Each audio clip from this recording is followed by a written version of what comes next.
Hello guys, welcome back to another FIFA 21 video. Today I'm going to show these 4-4-2 second variant custom tactics and player instructions in FIFA 21. These are updated custom tactics from last time.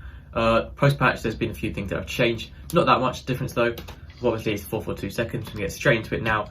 No waste any more time. Obviously 4-4-2 second, a very balanced formation. You can see it's very similar to the 4-4-2 first. Apart from instead of 2 centre mids, there are 2 CDMs instead. So it's basically just slightly more defensive, but that is fine. So I'm going to show you the custom tactics first, and then the player instructions.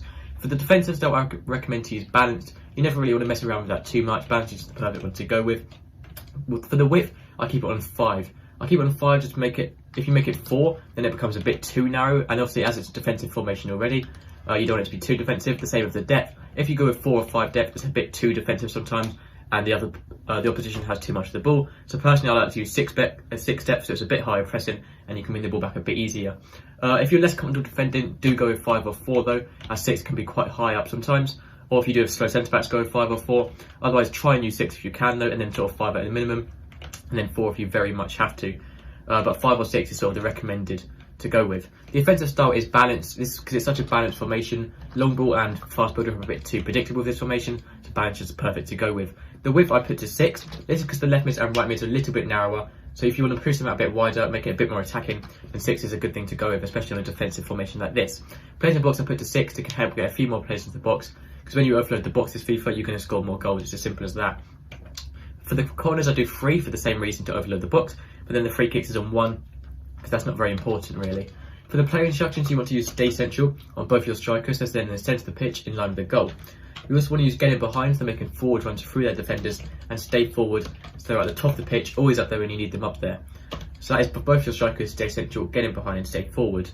Now for your left mid and right mid, these are much deeper than wingers. They're sort of in between fullbacks and wingers, but they do act more like wingers than fullbacks in the game. So I do recommend to use stay forward, as it's quite a defensive formation, and you don't need your left mids and right mids dropping back even further than they really are. So stay forward is perfect. For the rest of it, just leave completely default apart from stay forward on both your left mids and right mids.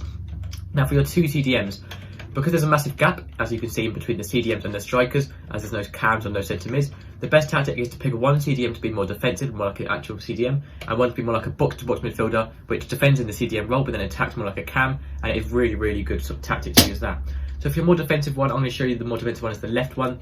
You want to make sure cover centrism, so then in the centre of the pitch. You also want to use cut passing lanes to stop the opposition making free balls through to their attackers, and then you want to use stay back while attacking, so staying back in the CDM position. So that's for the more defensive CDM one. For your box-to-box one, who defends like a CDM still though, but you still want to use cover centre and cut passing lanes for the defending, and then for the attacking you want to use get forward, so they're pushing up, going up to the other box, and then dropping back to your box for defending. It works really well. 2 centre backs, you want to leave those default. For your fullbacks, you want to use stay back while attacking, as you already have left mids and right mids, you don't need your fullbacks pushing up as well, and it's much easier to defend when you're using stay back while attacking. You also want to use overlaps. They are making overlapping runs on the outside when they do push up, as they sometimes still do that anyway. So that is it for everyone apart from your goalkeeper, which when you use comes across this and sweeper keeper. So your goalkeeper's kind of his line a bit more when defending corners and one-on-ones. Much easier for him to win the ball, and you can start an attack going again, and you've got possession once again. That is all the custom tactics and player instructions. If you have any questions, need help, let me know in the comments. I'll reply as quickly as possible. That's going to be it for this video. Make sure to subscribe, and I'll see you next time. Goodbye.